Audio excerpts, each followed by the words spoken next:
Overall Ustaad Bhagat Singh UBS cinema చూసాక నేను UBS abbreviation మారుదాం అనుకుంటున్నాను భయ్య. అరరే అరరే అల్లా తీర్చినాడ దూల్లా ఉస్తాద్ ఉస్తాద్ ఉస్తాద్ భగత్ సింగ్ సినిమా చూస్తాను భయ్య.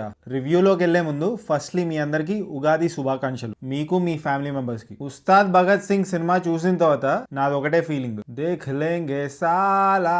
ఇలాంటి సినిమాలు చూసినాంలే చాలా. This is a very outdated movie to the core భయ్య. దీంట్లో కొంచెం patriotism, love for the nature, కొన్ని ప్లేసెస్ లో క్లాస్ పీకడం ఇలాంటివి ఉంటాయి. With lots of bhajan of course. Concept గానీ, ఆ సెట్స్ గానీ, ఆ స్టెప్స్ గానీ చాలా అవుట్డేటెడ్ గా ఉన్నాయి. క్రియేటివిటీ అనే పదాన్ని ఈ మూవీ టీం వాళ్ళు చాలా డీప్ గా దాచుంచారు భయ్య, చాలా భద్రంగా. ఉస్తాద్ భగత్ సింగ్ మూవీ యాక్చువల్లీ ఒక సినిమా కాదు భయ్య. It's a compilation of elevations and elimination of such films is the need of the hour. ఈ సినిమా 2015 లో వచ్చిన ఇంకా 10 years క్రితం రావాల్సిన సినిమాలా అనిపిస్తుంది. ఆ ప్రాసతో కూడిన డైలాగ్స్ ఏందో. కేడర్ లీడర్, బడుగుల ఫీడర్, బలహీనల గాడ్ ఫాదర్, వారి కర్తృత్వం, మిత్రత్వం, నేతృత్వం, ధాతృత్వం, భాతృత్వం, సౌభ్రాతృత్వంతో ఆంధ్రప్రదేశ్ అభివృద్ధి చెందాలి అనే ఆశ, ఆకాంక్ష, ఆశయం, ఆదర్శం, అభిలాష్ తోటి చాలా జనరిక్ గా ఉంది భయ్ ఆ cinema. From actors to their dubbing and screen play is also very generic. సినిమాలో ఫ్లఫ్ ఎక్కువ, మ్యాటర్ తక్కువ.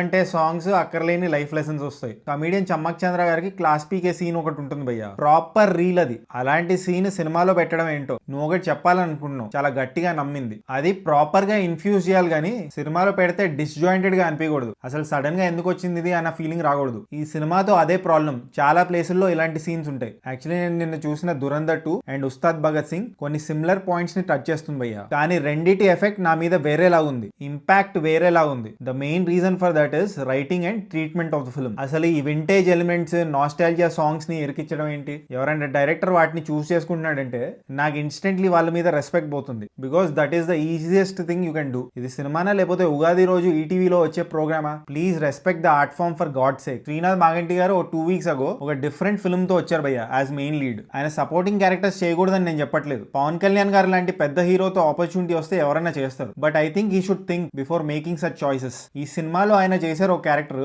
చాలా బాధ అనిపించింది ఎందుకు అలాంటి క్యారెక్టర్ చేశారు ఆయన అని. ఆయన వాయిస్ కూడా ఉండదు భయ్య, వేరే వాళ్ళతో డబ్బింగ్ చెప్పించారు. ఇంకా రాశి ఖన్నా గారి క్యారెక్టర్ గురించి ఎంత తక్కువ మాట్లాడితే అంత మంచిది, ఎందుకంటే ఆమె చాలా తక్కువ సేపే ఉంటుంది. శ్రీలీలా గారిది కొంచెం బెటర్ అని చెప్పొచ్చు క్యారెక్టర్. పాజిటివ్స్ ఏం లేవా అంటే పీకే గారి లుక్స్ అక్కడక్కడ బాగున్నాయి భయ్య. ఒక చార్మినార్ సీన్ ఉంటుంది ప్రీ ఇంటర్వెల్ లో, అది ఇంకో పాజిటివ్. ఆ సీన్ బాగుంటుంది. Overall Ustaad Bhagat Singh UBS cinema చూసాక నేను యూబిఎస్ అబ్రివేషన్ మారుదాం అనుకుంటున్నాను భయ్య. కొత్త అబ్రివేషన్ ఏంటంటే ultra boring cinema. It offered me nothing new. నాకు హరీష్ శంకర్ గారన్నా, పవన్ కళ్యాణ్ గారన్నా చాలా రెస్పెక్ట్. వాళ్ళ దగ్గర నుంచి నేను చాలా ఎక్స్పెక్ట్ చేస్తాను. హరీష్ శంకర్ గారి ఇంటర్వ్యూస్ నాకు చాలా సెన్సిబుల్ అనిపిస్తాయి. చాలా పొటెన్షియల్ ఉంది మనిషి దగ్గర అనిపిస్తుంది. కానీ అది స్క్రీన్ మీద ట్రాన్స్లేట్ అవ్వట్లేదు. Is not doing something path breaking. అందుకే ఈ సినిమాతో నేను డిసప్పాయింట్ అయ్యాను భయ్య. సో ఫైనలీ ఈ సినిమాకి నేను ఇచ్చే రేటింగ్ 2.01 tomatoes భయ్య. ఇది నా feeling about UBS Ustaad Bhagat Singh. ఇంకా మీరే చూసి డిసైడ్ అవ్వండి మీకు ఎలా అనిపించింది. మీకు నచ్చొచ్చేమో, నాకైతే నచ్చలేదు. నాకు నచ్చకపోయినా ఈ మూవీ 300 crores కలెక్ట్ చేయాలని కోరుకుంటున్నాను మనస్ఫూర్తిగా. జస్ట్ ఇన్ కేస్ మీరు ఇంకా సబ్స్క్రైబ్ చేసుకోకపోతే